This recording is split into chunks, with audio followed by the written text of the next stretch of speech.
নমস্কার বন্ধুরা, কথার আজকের পর্বের রিভিউ নিয়ে আমি পৌঁছে গেছি তোমাদের সামনে। বাংলা সিরিয়াল সমাচারে তোমাদের সবাইকে স্বাগত জানিয়ে আজকের পর্বের রিভিউ আমি শুরু করছি। শুরুতেই দেখা যাচ্ছে যে কথার জন্মদিনে কিন্তু একটা বিশাল বড় বিরাট বড় একটা প্যাকেট আসে, মানে অত্যাধিক বড় প্যাকেট আসে। সবাই দেখে তো অবাক হয়ে যায়, এটা আবার কোন গিফটের ব্যাপার, এই গিফটটা কে পাঠালো কথাকে। কথাও ভাবছে, তখন একজন ভদ্রলোক এসে বলেন আমি। তো সবাই তো দেখে অবাক, কারণ কথার বাবাই এসেছেন স্বয়ং গিফটটা নিয়ে। আর মনে মনে বলছেন, এটাই তোর মরণ গিফট। ওই গিফটের প্যাকেটটার ভেতরে দেখা যাচ্ছে একটা গাছের মতো কিছু একটা আছে, আর তার চারপাশে যেন লতা পাতাগুলো পুরো দুলছে এরকমভাবে, মানে দেখেই পুরো ভয়াবহ বলে মনে হচ্ছে। তো বলছে যে আজকে এই জন্মদিনের দিনটাই হবে তোর মরণ দিন, মনে মনে বলছে। আর এদিকে তো কথা দেখে অবাক হয়ে যায়, সবাই জিজ্ঞাসা করছে কে আপনি। তখন উনি বলছেন যে আমি কথার বাবা। আর এটাতে সবাই কিন্তু অবাক হয়ে যায়। কথা বলছে না, আমার কোনো বাবা নেই। এরপরে কথার কাছে এসে উনি ক্ষমা চাইছেন যে আমাকে ক্ষমা করে দে মা, অনেক তো দূরে থাকলাম, আর ভালো লাগছে না, এবার আমি আমার সমস্ত কৃতকর্মের ক্ষমা চাইতে এসেছি। তখন কথা বলছে, আপনার সাথে আমার কিন্তু কোনো আবেগের সম্পর্ক নেই। কথা দূরে সরে যায়, কথার কাছে তার পাচক মশাই যায়, বলছে কথা একবার শুনে নে না উনি কি বলছেন। কথা তখন বলছে, তার মানে এই কথাটাই আপনি আমাকে বলতে চেয়েছেন, এই সারপ্রাইজটাই আপনি আমাকে দিতে চেয়েছিলেন, যার জন্য আপনি এত বড় আয়োজন করেছেন। তখন অগ্নি বলছে, না না কথা, তুই আমাকে ভুল বুঝছিস। বলছে, আজকে আপনি আমাকে আমার জন্মদিনের দিনে সব থেকে বড় আঘাতটা দিলেন। অগ্নি বলছে, উনি তো ওনার ভুলটা স্বীকার করছেন। কথা বলছে, কোন ভুলটা স্বীকার করবেন উনি, কোন ভুলটা? এবার তার বাবার কাছে যায়, আপনি বলুন, আপনি কোন ভুলটা স্বীকার করবেন। বলছে, আমাকে জন্ম দেওয়া ছাড়া কোন দায়িত্বটা পালন করেছেন আপনি? হ্যাঁ, বলে আমি জানি কথাগুলি তুমি আমার উপর রেগে আছো। বলে, রাগ? রাগ নয়, ঘেন্না। আমি আপনাকে ঘেন্না করি। আপনার জন্য আমার মা পৃথিবী ছেড়ে চলে গেছে, আপনার জন্য আমি পৃথিবীর সমস্ত পুরুষকে ঘেন্না করতাম। অথচ নিয়তির খেলা দেখুন, যার জন্য আমি আবার সমস্ত আশা ভরসা ফিরে পেয়েছিলাম, সেই মানুষটা আবার আপনাকে আমার সামনে এনে দিলেন। এবার অগ্নিকে প্রশ্ন করছে, আপনি পেরেছেন আপনার মা ফিরে আসার পরেও সমীর গুহকে বাবা বলে ডাকতে? আপনি পেরেছেন?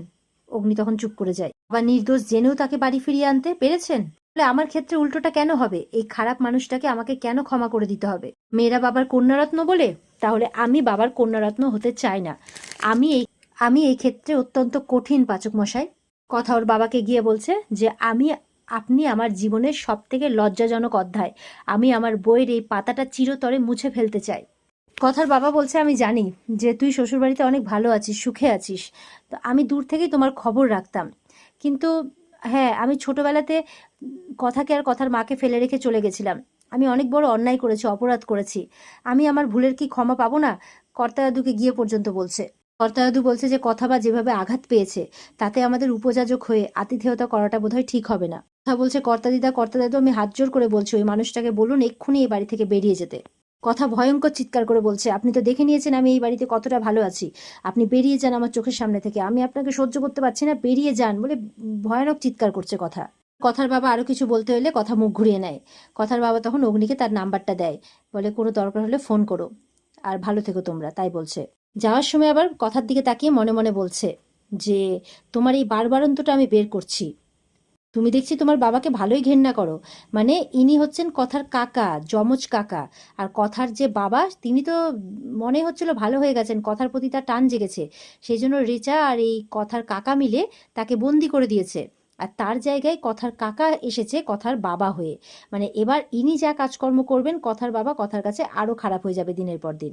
যেই গাছে তোমার উন্মাদনা শেষ নেই, সেই গাছেই মরবে তুমি আজ। ওর কথা চিৎকার করে বলছে, ওনাকে ওনার উপহারটা নিয়ে যেতে বলুন, নিয়ে যেতে বলুন। তখন অগ্নি কিন্তু কথার দিকে আসার কথা, ধাক্কা দিয়ে দেয় অগ্নিকে, আবার আসলে আবারও ধাক্কা দিয়ে দেয়। বলে, আপনি চাইলে আমি আমার জীবনটা হাসতে হাসতে দিয়ে দিতাম পাচক মশাই, কিন্তু আপনি তো আমার অহমটাই কেড়ে নিলেন। এই বলে মাটিতে বসে পড়ে আর কাঁদতে থাকে হাউমাউ করে। তাকে দেখে কিন্তু সবার কষ্ট হয়, অগ্নিরও। কথা ঘরে গিয়েও কিন্তু খুব কাঁদছে আর বলছে, কেন করলেন, কেন করলেন আমার সাথে এরকম পাচক মশাই, কেন করলেন? এই মানুষটা এই মানুষটা আমার সব কিছু কেড়ে নিয়েছে। এই মানুষটার জন্য আমি পৃথিবীর সমস্ত পুরুষদের ঘেন্না করেছি। এই মানুষটার জন্য আমি আপনাকেও পর্যন্ত ভুল বুঝেছি। মানুষটাকে আমি সবচেয়ে বেশি ঘেন্না করেছি, আর এই মানুষটাকে আপনি আমার সামনে এনে দাঁড় করালেন। আমি তো আপনার ভালোবাসা পেয়ে আবার নতুন করে বিশ্বাস ভরসা ফিরে পেয়েছিলাম, আপনি কেন করলেন আমার সাথে, কেন করলেন? হাউমা করে কাঁদতে কাঁদতে বলছে কথা। এদিকে নিচে সবাই অগ্নির কাছে এলে অগ্নি বলছে, ওকে খুব কষ্ট দিয়ে ফেললাম রে, দাঁড়া গিয়ে দেখি ওকে বোঝানোর চেষ্টা করি পারি কিনা। তখন অগ্নি ওপরে এসে দেখে কথা এটা ওটা জিনিস ফেলছে আর খুব কাঁদছে। তখন কথা বলে ডাকে কথাকে। কথা বলছে আপনি এসে গেছেন, আজকে আপনি আমার জন্মদিনের সেরা উপহারটা দিলেন পাচক মশাই। অগ্নি বলছে যে আমি জেনে বুঝে এমনটা করিনি। কথা বলছে আপনি করেই তো ফেললেন না, আপনি জানতেন না, আপনি জানতেন না যে এই মানুষটা কেমন, আমার সাথে কি কি করেছে, আমার ছোটবেলাটাকে পুরো শেষ করে দিয়েছে। আমার মা ওনার যাওয়ার শোকে মারা যান। আমার মামা মামি সেই সময় যদি আমার হাত না ধরতেন তাহলে আমি আজকে কোথায় থাকতাম, কি করতাম আমি জানি না। আমি তো যোগাযোগ করার চেষ্টা করেছিলাম আমার বিয়ের দিন ওনার সাথে, কিন্তু একজন মহিলা ফোন তুলে আমাকে যা নয় তাই বলে অপমান করেছিল, আর বলেছিল কোনোদিন যাতে আমি যোগাযোগ না করি। আর আজকে সেই মানুষটা কেন এসেছেন জানেন? ওনার বার্ধক্যে লাঠি করতে আমাকে। যেই সময় আমার ওনাকে প্রয়োজন ছিল সেই সময় উনি আমার সাথে ছিলেন না, আমাদেরকে ছেড়ে চলে গেছিলেন। আর আজকে এসছেন উনি আমার কাছে। উনি বলছে দেখ, বাবা মাকে ছাড়া বড় হওয়ার কষ্টটা আমি বুঝি, আমি তো নিজেও মাকে ছাড়া বড় হয়েছি, কিন্তু কি বলতো তোর কাছে তো তাও তোর বাবা ক্ষমা চাইতে এসছেন। বলে কেন করব ক্ষমা, কেন করব ক্ষমা? যেই মানুষটা ছোটবেলায় তার মেয়েকে মানে সন্তানকে বউকে ফেলে চলে যেতে পারে, অসুস্থ বউকে, সে বাবা হওয়ার যোগ্য কোনোদিনই হতে পারে না। উনি বলছে বিশ্বাস কর, আমি জানতামও না যে উনি তোর বাবা। উনি নিজে এসেছিলেন আমার কাছে, বলছিলেন যে তোর কাছে ক্ষমা চাইতে চান উনি। তাই আমি বলে তাই আপনি কি, তাই আপনি রাজি হয়ে গেলেন পাচক মশাই? আমার কথাটা একবারও ভাবলেন না? কাঁদতে কাঁদতে বলছে আর অগ্নিকে বারবার করে ধাক্কা দিচ্ছে। আমার কথা একবারও ভাবলেন না? অগ্নি কথাকে সামলাতে পারছে না, হাউমাউ করে কেঁদে যাচ্ছে, আর অগ্নি কথাকে চুপ করতে বলছে। বলছে চুপ চুপ প্লিজ, জন্মদিনের দিন এরকমটা করিস না প্লিজ, আমি সরি বলছি তোকে, আমি রিয়েলি সরি, প্লিজ তুই জন্মদিনের দিন এরকম করে কাঁদিস না। অগ্নি বলছে বিশ্বাস কর, আমি জানতাম তুই এভাবেই রিয়াক্ট করবি, আমি ওনাকে এতবার করে বারণ করলাম, এতবার করে বারণ করলাম, কিন্তু তবুও উনি চলে এলেন। আমি মনে হয় বোঝাতে পারলাম না ওনাকে। বলছে ভুলটা আমারই, আমি ভাবলাম উনি বোধহয় চেঞ্জ হয়ে গেছিলেন। কথা এবার হাঁপিয়ে উঠেছে, বলছে চুপ করুন, ওই মানুষটাকে নিয়ে কথা বলতে না আমার ঘৃণা লাগে, চুপ করুন, আর ভালো লাগে না শুনতে। অগ্নি বলছে বিশ্বাস কর, আমি জেনে বুঝে তোকে কষ্ট দিতে চাইনি, তোর জন্মদিনের দিন তুই এইভাবে কাঁদবি আমি সত্যি কখনো চাইনি। বলছে প্লিজ পারলে আমায় ক্ষমা করে দিস, এই বাড়ির মানুষগুলো তোকে কিন্তু খুব ভালোবাসে, তোর জন্মদিনের দিন সবাই তোকে হাসি খুশি দেখতে চায়, তারা তো কোনো দোষ করেনি, তাদের কথাটা একবার ভেবে দেখিস। নিচে ছোটকারা বলছে যে আমরা ওপরে যেতে পারবো না, ব্যাপারটা কথার বাবাকে নিয়ে তো, আমাদের সামনে হয়তো সব কথা বলতে ও সেই সৌজন্য বোধটা করবে না, মানে ইতস্তত বোধ করবে। আমার মনে হয় জুনি, ঋতু তোমাদের যাওয়া উচিত, তোমরা এই ফেসটা তো ওর সাথে ছিলে তো। জুনি বলছে যে হ্যাঁ, সে আমরা যেতেই পারি, কিন্তু গিয়ে কোনো লাভ হবে না।